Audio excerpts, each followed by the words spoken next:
Fresh flowers Friday at the site of the Brinks case killings in Nyack. Someone placing them there just hours after Judith Clark was granted parole Wednesday for her role in the 1981 murders of two Nyack police officers and a Brinks armored car guard.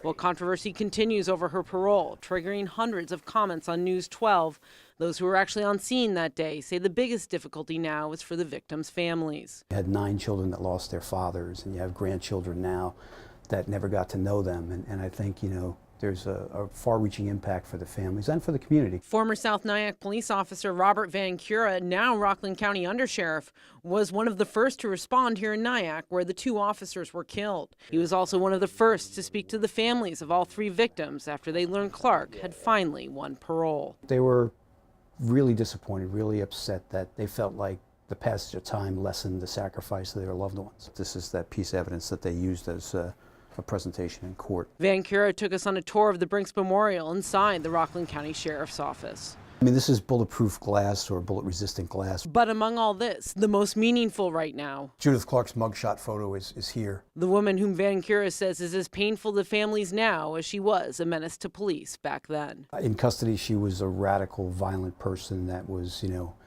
looking to cause as much trouble as she could, and she had a mission there, and she was certainly not cooperative with police and was ready to fight. The 2 Nyack police officers who lost their lives here nearly 40 years ago, well, that's the last time a member of the force was shot and killed in Rockland County.